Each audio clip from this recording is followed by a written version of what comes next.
Parfois j'ai l'impression que les gens polémiquent sur Euphoria sans réellement regarder le contenu.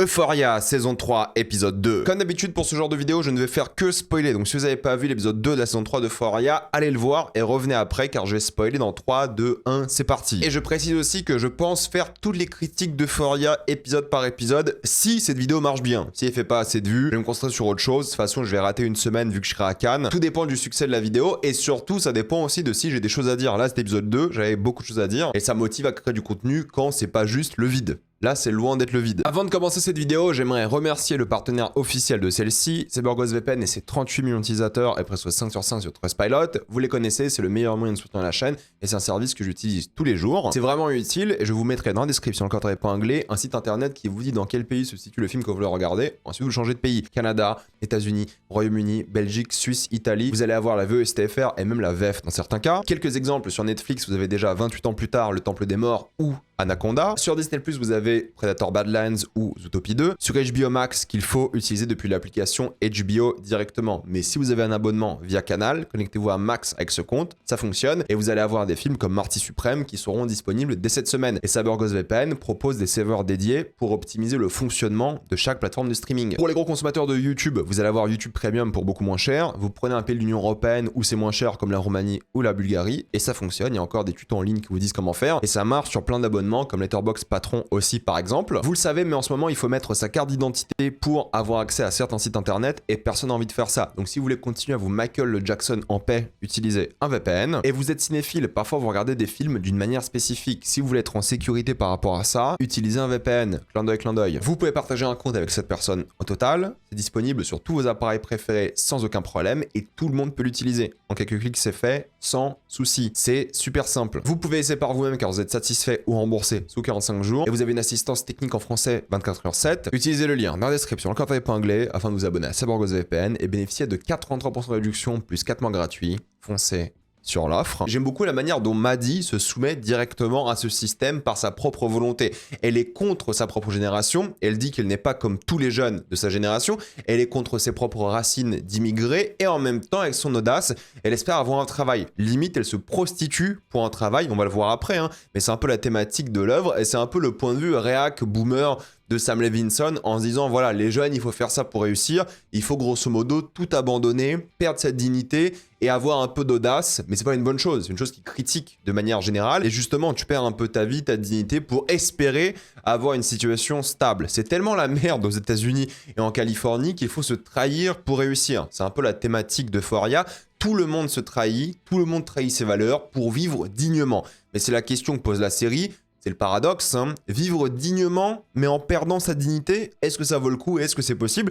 Et le contexte politique a vraiment marqué Sam Levinson, hein, le créateur de la série. C'est un peu la génération Covid de Gavin Newsom. Gavin Newsom, c'est le gouverneur de la Californie qui est pro-régulation. Et Sam Levinson, il donne un peu cette impression que les jeunes se rebellent contre les régulations. Il montre ça comme si c'était la guerre, alors que c'est juste le Covid et quelques manifestations. Et c'est trop drôle, ce point de vue qu'il a, un peu de boomer, mais qu'il critique, encore une fois. Parce que toute cette saison 3, c'est un peu comment les vieux américains réac voient le monde et lui va justement aller à l'encontre de ça. Et c'est drôle de voir ça comme ça, quoi. Je trouve que ça crée un parallèle et un contraste assez fort. Et surtout, on sait à quel point le Covid l'a marqué. Il avait réalisé et écrit Malcolm et Marie durant le Covid, on va en reparler durant cette critique aussi. Mais c'est ça le truc qui est rigolo, quoi. C'est la confrontation vraiment entre, bah oui, les vieux boomers cons pénalisés par le Covid et les jeunes immunisés, entre guillemets, évidemment, qui peuvent s'en sortir, qui peuvent s'amuser, qui peuvent partir. Et ça crée une sorte de lutte des classes et une lutte des générations, mais surtout une lutte des époques, quoi. Parce que c'est vraiment ce qui intéresse Levinson, c'est le passé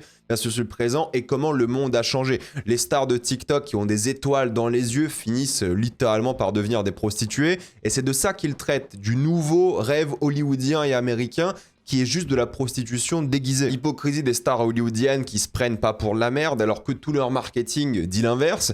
Et en termes d'esthétique, pour faire un petit point sur ça, c'est à des années-lumière de tout ce que font les autres séries, hein, disons les choses, ou presque, à quelques exceptions près. C'est l'une des plus belles et intelligentes séries en cours de diffusion et diffusée ces dernières années, en termes de mise en scène par rapport à ce qui est fait aujourd'hui. Même si le rythme est un peu différent d'un film, ça pourrait sortir au cinéma sans problème évidemment. Et justement, ça joue sur cette esthétique léchée pour parler de proxénétisme, de l'influence et de manière générale des bas-fonds d'Hollywood, quoi. Ils vendent du rêve aux femmes par des femmes pour en faire des prostituées. Il se répond à lui-même un petit peu, je pense, Sam Levinson ici, parce qu'il a souvent été critiqué de vouloir montrer des femmes dénudées constamment, de vouloir vraiment maltraiter les femmes pour l'art, entre guillemets, pour ses kinks, pour voilà, tout ce qu'il fait de manière générale. Et je pense qu'il a compris qu'il a déconné. Je pense que c'est un peu sa réponse à ça en se disant, bah voilà, ce que j'ai fait, c'est clairement pas bien. Et je pense qu'il reflète un peu sur la représentation qu'il avait lui-même des femmes en... Je sais pas si c'est une excuse qu'il fait là, mais c'est la manière dont il explique à quel point il fait partie de ce problème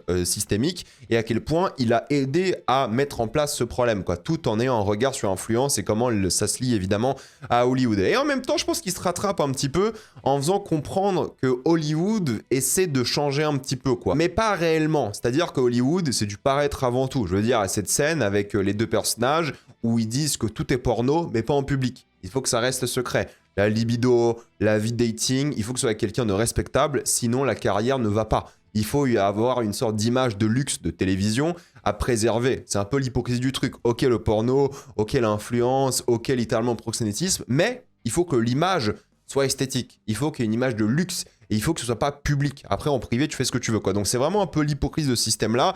Et c'est ça qu'il dit, c'est que Hollywood, c'est fondamentalement mauvais par rapport à ça. Il a un regard très cynique sur Hollywood. Et encore pire dans cette histoire-là, c'est que si Maddie serait restée dans ce monde avec l'influenceuse, en tant qu'agent, elle serait riche, en fait. Elle serait plus cette assistante sous-payée qui travaille non-stop, elle serait indépendante, elle aurait de l'argent, elle serait heureuse, et c'est tout le système qui est cassé, qui pousse les femmes à faire ces métiers. Mais en même temps, Sam Levinson, il fait partie de ce système-là qui critique, et je pense qu'il a compris qu'il en fait partie, et il essaie d'avoir un regard un peu différent sur ça, quoi. Et en même temps, bah, tout ça, là, tout ce système, c'est un truc qui enlève aux femmes leur liberté, quoi. Elles deviennent des prostituées, il y a des proxénètes et des femmes proxénètes, et c'est tout un système qui se bouffe continuellement. Et j'adore l'approche un peu opposée d'Hollywood, ses stars, ses prostituées versus le côté western. Il y a ce dialogue sur la guerre entre le confort de la ville, par exemple, versus la liberté, mais dangereuse, du côté sauvage, de l'ouest presque, d'être libre, d'aller en cavale, ou juste d'aller à cheval, ou partir dans une direction sans jamais se préoccuper de tout ça. Mais c'est le problème, c'est que tu confrontes la sécurité,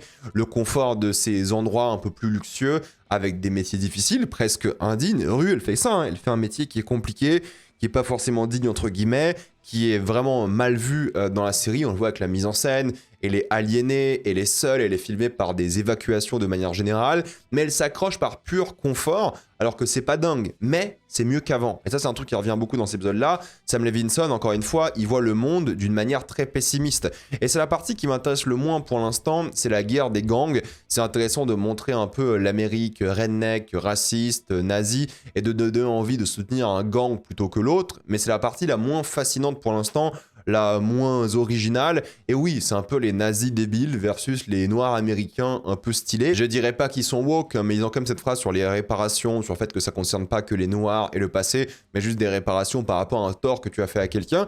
J'ai hâte de voir comment ça va évoluer, mais c'est ce qui m'intéresse le moins pour l'instant, en tout cas. Par contre, je reste fan de la vibe western de l'œuvre, ces visuels sur le désert, l'immensité, la profondeur de la liberté dangereuse, contrasté par le confort de cette énorme maison qui est là, qui justement est montrée plus que Rue. Elle n'est pas dans le focus, Rue. Ce qui intéresse ici Sam Levinson, c'est l'arrière, c'est ce qu'elle abandonne. Elle se dit, ok, l'immensité, tout ça, non. Par contre, le confort de cette maison, certes, j'ai un métier un peu difficile, je préfère ça de loin. Et ça, c'est peut-être un avis un peu réac, boomer encore une fois, mais on va en parler juste après parce qu'il y a un truc intéressant par rapport à ça. Mais elle choisit une vie différente, une vie dans un strip club qui est pas mal parce que c'est un endroit qui est clairement de la prostitution. Encore une fois, c'est montré de manière clairement négative. Il a un côté, par contre, au premier degré, je pense, méprisant envers les travailleuses du sexe. Je pense que Sam Levinson, il aime pas du tout les travailleuses du sexe. C'est quelque chose qu'il méprise, qu'il déteste, mais en même temps, il essaie de comprendre pourquoi elles font ça et il explique que c'est le système qui a fait qu'elles sont obligées de faire ça, quoi. Donc je dirais qu'il a un peu d'empathie, mais il a aussi beaucoup de mépris. Je pense que ça s'éclaire net de la manière dont c'est filmé, la manière dont c'est montré. Il les respecte pas beaucoup. Là où Anora de Sean Baker, bah oui, lui il respecte les travailleuses du sexe. Levinson, il a un vrai mépris un peu réac par rapport à ça. Et en même temps, bah, et c'est ce qui est dit, hein, quand Rue elle arrive, c'est une touche de femelle. C'est le terme qui est utilisé, hein, pas féminine, une touche de female, comme ils disent, et c'est un endroit qui est craignos, rempli de drogue, de vieux pervers. Les gens gueulent aussi sur le t-shirt de Jérusalem sur internet en mode c'est une propagande israélienne. Je pense que là vous abusez un petit peu, soyez honnêtes, et puis Jérusalem c'est pas juste Israël, encore une fois. Bref, ça déglamourise complètement le côté un peu strip club, Wall Street habituel d'Hollywood, et là c'est craignos, coq, argent, pute, et en même temps c'est crade, violent, sauvage, du point de vue d'un animal sauvage, symbole du western, un petit peu. C'est ça qui est intéressant aussi. Dans cette scène, la créature empaillée regarde la scène avec du mépris aussi. Alors oui, il y a une caméra dedans, on a l'impression, mais c'est surtout une scène, clairement, on te dit, en fait, regardez ce qu'on a abandonné, le passé un peu libre de l'Amérique, et regardez là, on est avec une prostituée qui suce un mec, qui a léché de la coke de ses seins, c'est dégueulasse, quoi, c'est la décadence ultime, face un peu à la nature et le monde d'avant. Et ça, c'est assez intéressant, c'est encore très réac et boomer, hein, mais j'aime bien cette approche-là. Parfois, on peut regarder des choses qui sont pas forcément en lien avec nos idéologies, ou parfaitement en lien, mais il y a un truc intéressant dans le symbolisme de ça, quoi. Et Rue, elle est complètement perdue, mais c'est un endroit qui devient un peu parfait pour elle en réalité. Alors oui, c'est compliqué parce qu'une tentation extrême, elle est lesbienne, et c'est un endroit rempli de femmes très jolies, c'est une ancienne addicte, il n'y a que de la drogue ici, et elle veut s'en sortir. Et il y a ce plan où elle est coupée en deux entre les images avec en mode Polaroid des stripteaseuses, elle qui regarde, et le focus est fait sur elle. Et c'est intéressant parce que c'est elle et ces deux mondes, quoi. Elle sait pas vraiment qui elle est toujours en quête d'identité, et ça reste le seul personnage, je dirais pas angélique de Sam Levinson, mais le seul personnage qui respecte un petit peu sans la sexualiser, en disant que même si c'est une addict, bah, il se reconnaît en elle, car lui aussi, Sam Levinson, est un ancien addict. Donc je trouve que c'est intéressant comment il traite ce personnage tout le long, comment il la respecte, tout en la prenant pas pour une enfant, quoi. C'est une adulte qui a bah, voilà, des envies sexuelles, des envies de drogue, elle couche avec l'une des stripteaseuses aussi, et commence à avoir du pouvoir, et à quel point est-ce que c'est bien ce qu'elle fait, d'être en position de pouvoir et en même temps coucher avec des stripteaseuses. C'est quand même assez particulier, il y a un truc un peu MeToo à la chose, disons les choses, et c'est intéressant parce qu'il y a une confrontation du système aussi avec le retour de Jules, qui veut être artiste, mais qui devient une prostituée aussi, quoi. Alors une sugar d'auteur, en réalité, sugar baby dans ce cas-là, et pour moi c'est une critique colère. En fait, les gens talentueux, artistes, qui ont des rêves d'artistes, sont broyés par le système, et doivent se vendre eux-mêmes plutôt que leur art, et c'est une critique encore une fois d'Hollywood et de ce système-là.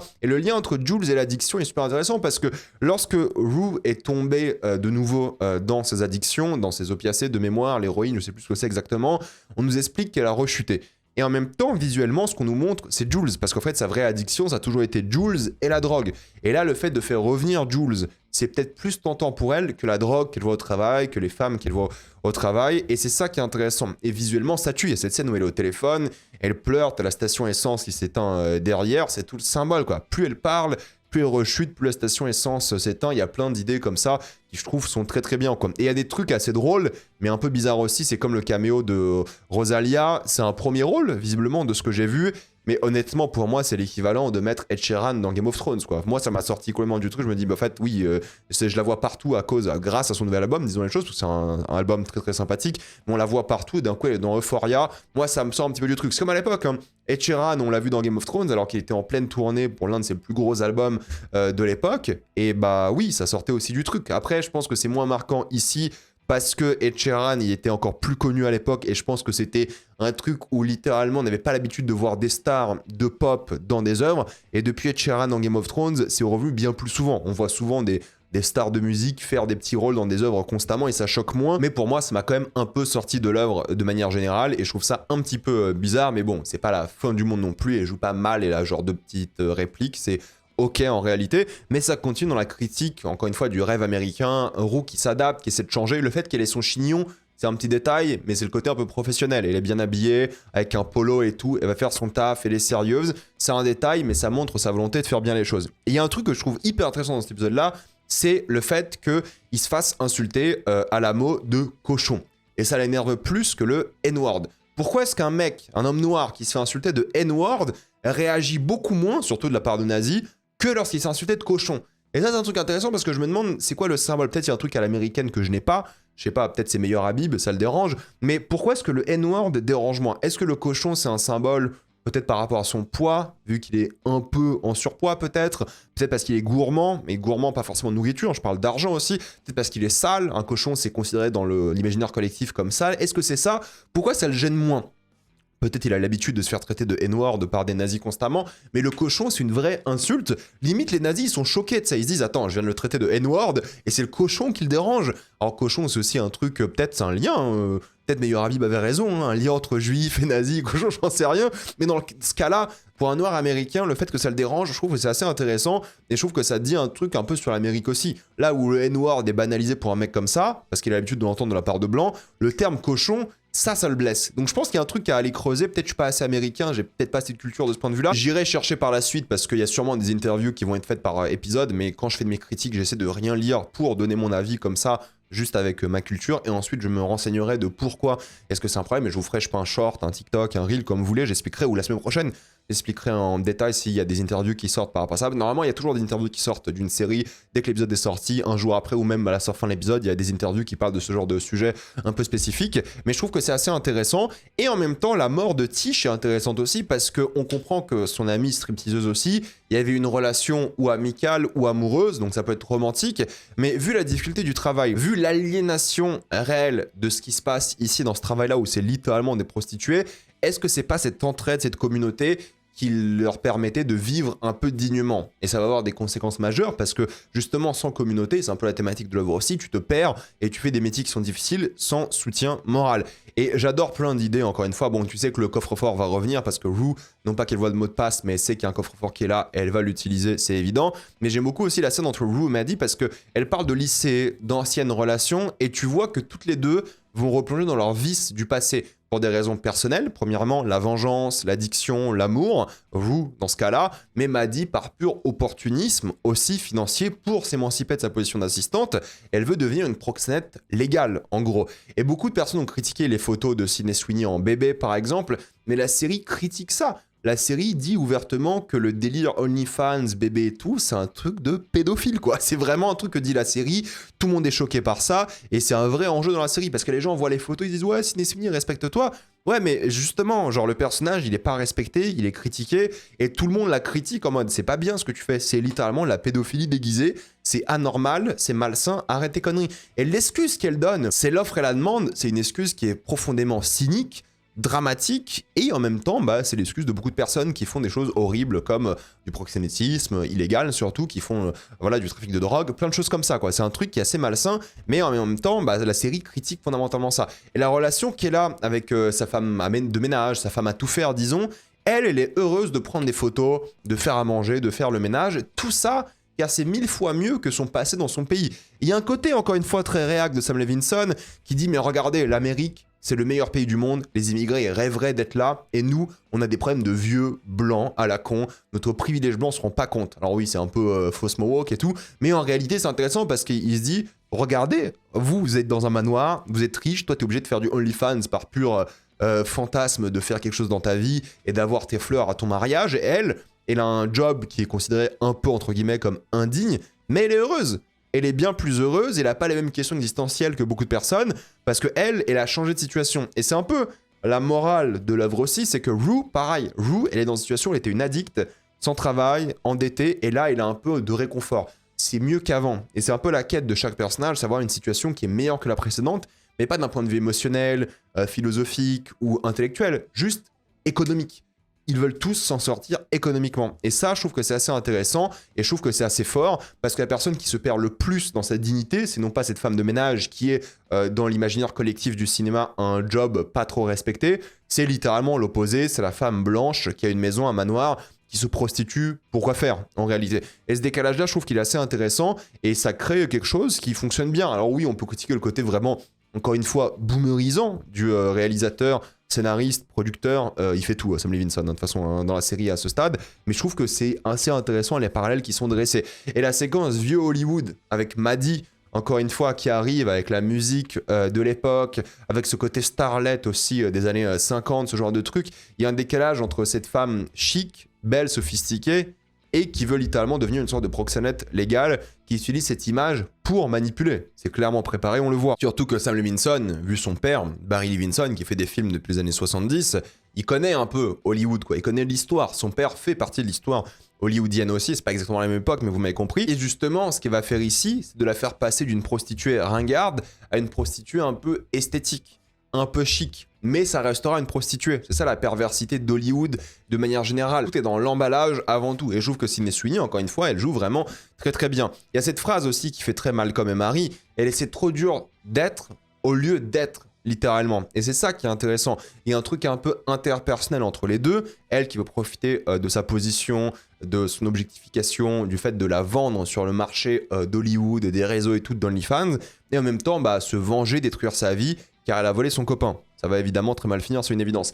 J'ai toujours du mal avec Jacob Elordi, évidemment. Son cœur n'est clairement pas dans la série. Alors oui, il joue le mec qui veut paraître au lieu d'être aussi en réalité, car il est fauché, il est pas solide. Lui aussi va avoir des problèmes de gang, c'est évident.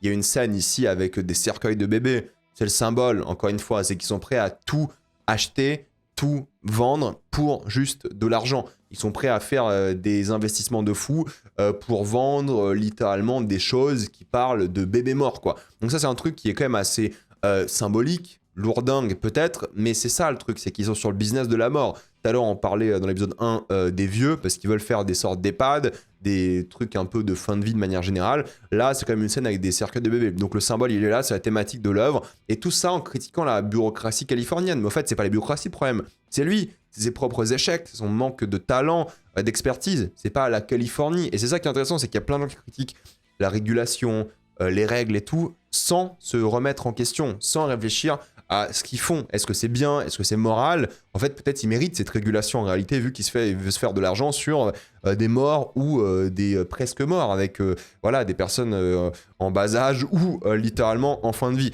Et je trouve qu'il est par contre un peu gênant dans chaque scène. Pour moi, il dégage rien. C'est le seul acteur, alors que je l'adore, hein, Jacob Elordi. Pour moi, c'est peut-être le meilleur acteur de la série, hein, de manière générale, si on prend pas Euphoria, mais ce qu'il a fait en dehors de la série. Mais je trouve qu'il est pas excellent. Il est pas dedans, quoi. Il n'y a pas son cœur dans la série. Et il dégage rien pour moi aujourd'hui. Et c'est très difficile de voir aussi Eric Dane. Tu vois clairement qu'il est malade, il a du mal à parler, il a du mal à marcher, il a du mal à bouger, qu'il repose en paix, évidemment. Mais il apporte une touche de sincérité et de grotesque. Il assume pas qu'il est gay, quoi. Et tout ça face à son fils qui lui dit, mais assume que t'es gay. Et en même temps, son fils n'assume pas ses problèmes financiers. Ils sont tous les deux dans le paraître. Ils trouvent des excuses, ils cherchent des trucs et tout. Mais en fait, c'est du bullshit, quoi. Et t'as la femme de ménage, la domestique, qui est là avec son regard ébahi, elle se dit, mais je suis chez les fous, quoi. Mais elle s'en sort mieux moralement, peut-être pas financièrement, mais elle s'en sort mieux parce qu'elle a l'ascendant moral de manière générale, quoi. Et c'est ça que j'aime bien aussi dans la série, même si encore une fois, oui, Eric Dane malade, c'est compliqué. Jacob Elordi, il dégage rien. Lou, Zendaya, toujours excellente. La scène où elle va se confronter à cette stripteaseuse, je vais dire prostituée, mais c'est un peu ça en réalité, ça montre son efficacité de manière générale au travail et à quel point elle est douée pour ce métier de manipulation émotionnelle et ce métier plus ou moins illégal, quoi, disons les choses. Donc je trouve que c'est assez bien trouvé de la montrer douée et c'est intéressant de l'avoir vu coucher avec cette femme parce que du coup il y a encore un truc de manipulation émotionnelle plus fort que s'il n'y avait pas de relation entre les deux. Et la manière dont l'établissement de rehab est montré, cette clinique, c'est un film d'horreur, quoi. Genre elle est là pour ne plus être addict et c'est une fin de vie, t'as l'impression. Encore une fois, c'est la thématique qui revient, c'est comme ça que les gens se débarrassent des problèmes. Ils les foutent dans un institut comme ça, et puis basta. Et c'est aussi Sam Levinson, ancien addict, qui voit sûrement ces endroits comme ça, quoi. Comme des endroits de films d'horreur, mal foutus, où il n'y a pas d'employés, les employés s'en foutent. Tu t'attends un peu à une institution, tu sais, limite de luxe et tout, mais non. C'est genre le bas de gamme, bonne chance, c'est les rehabs pour stripteaseuses, tu vas mourir là-bas, et puis basta. Et aussi cette phrase qui revient sur Dieu, à voir à quel point ça va être utilisé, mais la religion a l'air de disparaître un petit peu, parce que c'est les bas-fonds d'Hollywood, il n'y a pas Dieu ici, il n'y a que les vices de l'homme de manière générale, et j'ai hâte de voir l'évolution de ce genre de séquence. Et la raison pour laquelle Nate, encore une fois, refuse de voir sa femme prostituée, c'est le paraître, parce qu'il avait donné son accord. Franchement, il avait dit, ok, du moment que tu montres pas tes seins et ton visage en même temps, c'est ok. Mais là, vu que les gens sont au courant, vu que lui perd sa dignité parce que sa femme a perdu sa dignité, ça le dérange, parce que c'est le regard des autres qui le dérange avant tout. Et c'est ça qui l'intéresse. Lui, il s'en fout de ce que fait sa femme en réalité, hein. Lui, c'est juste le regard des autres, c'est le paraître, et c'est ce que critique évidemment la série. Alors, j'ai envie de vous dire que c'est toujours un plaisir de voir des nazis se faire avoir, avec ce gros cochon qui arrive là, le cochon est gigantesque. Mais moi, j'ai peut-être un problème avec le truc du symbolisme sur Remember the Alamo. Alamo, c'est le nom du mec. Et en même temps, je crois que c'est un lien, alors je suis pas sûr, je suis peut-être pas assez américain, mais c'est un lien entre les terres volées. Genre, vu qu'il parle de lui en N-word et en cochon, lui le rappelle, attention les blancs, vous êtes sur un territoire qui n'est pas le vôtre. Rappelez-vous de l'Alamo. Je crois que c'est un truc de passé de guerre, de genre de trucs, mais par rapport aux terres volées. Rappelez-vous, vous n'êtes pas chez vous, ici, en réalité. Je trouve ça assez intéressant et c'est le début d'un truc qui va vraiment faire des étincelles, mais c'est pas non plus le truc qui me fascine le plus pour l'instant. La fin est intéressante, il y a un gros écart entre la réaction de Jules et Rue lors de leur rencontre, les deux sont souriantes, elles sont contentes et tout, joyeuses, positives, tu sens l'étincelle aussi de la relation pour le coup, mais il y a ce plan aussi sur les clés où tu vois que Rue va sûrement voler les clés de Jules et juste après en intérieur, il y a un décalage. On reconnaît plus trop Jules, on sait plus trop ce qui se passe, elle a complètement changé, elle est petite dans la scène par rapport aux bâtiments, aux gratte-ciel qui sont bien plus grands, le penthouse est gigantesque, elle est juste éclairée par une petite lumière comme ça, peut-être une lumière, je sais pas, d'espoir, ou peut-être c'est juste Rue qui ne voit qu'elle, alors qu'en fait il y a un penthouse énorme, des gratte-ciel partout, mais c'est pour montrer le décalage entre ce qu'elle est devenue, elle, artiste, heureuse et tout, là, elle est complètement déshumanisée, avec un truc un peu presque minimaliste en décor et tout, elle a un peu perdu sa flamme, c'est ça le truc aussi, sa flamme d'artiste, de personnalité, et en même temps, vu qu'elle est dévorée par ce système de prostitution aussi, il y a cette phrase sur les choses qui changent et s'attendre à ce qu'elles changent, ne pas toujours rester dans le passé et penser que rien ne va évoluer. Ça, c'est un commentaire évident sur Euphoria, de la saison 2 et 1 au lycée, à là, maintenant, et aux gens qui vont dire « Non, mais regarde, c'est plus la même chose. » Oui, c'est pas la même chose, mais la série a changé, a évolué, et c'est pas la même chose, et c'est le but. Et Sam Levinson, il comprend et répond directement à ce que les gens vont dire. Est-ce que c'est subtil? Je ne pense pas, mais c'est lui qui répond aux critiques en amont. Il désamorce un peu le truc.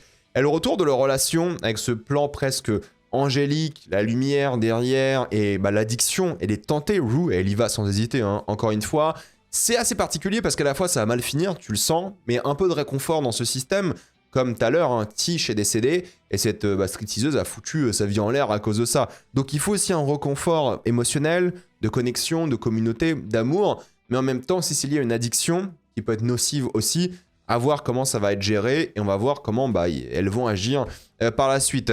Écoutez, moi j'ai trouvé ça très très bien comme épisode, je sais qu'il y a des gens qui vont détester et tout, mais n'écoutez pas les gens qui détestent, qui n'ont pas vu ou qui s'attardent sur des détails qui n'ont pas forcément un rapport avec la série, parce que je trouve que la série raconte beaucoup de choses, je trouve que c'est en lien thématique parfait avec ce que fait Sam Levinson d'habitude de manière générale, et je trouve que c'est la suite logique d'Euphoria, et je trouve ça vraiment très très bien pour l'instant. L'épisode 1 un peu lourdingue, celui-ci meilleur, et j'ai vraiment hâte de voir la suite, donc je pense qu'on en parlera si ce genre de vidéo vous intéresse aussi. Donc dites-moi votre avis dans les commentaires, j'ai envie de le savoir. Avant de quitter cette vidéo, pensez à utiliser le lien dans la description, le cadre épinglé, afin de débloquer toutes les plateformes de streaming en toute accessibilité, sécurité avec beaucoup plus d'œuvres. Tout ça pour 2,03€ plus 4 mois gratuits. Foncez sur l'offre. Pensez à vous abonner à la chaîne pour voir les prochaines vidéos. Mettez un j'aime, ça aide beaucoup la chaîne. Suivez-moi sur tous mes réseaux. Maintenant, toutes les vidéos sont disponibles sur les plateformes d'écoute de podcast, mais j'ai aussi un compte Instagram, TikTok et Twitch. Et moi, je vous dis à la prochaine fois. Salut à tous.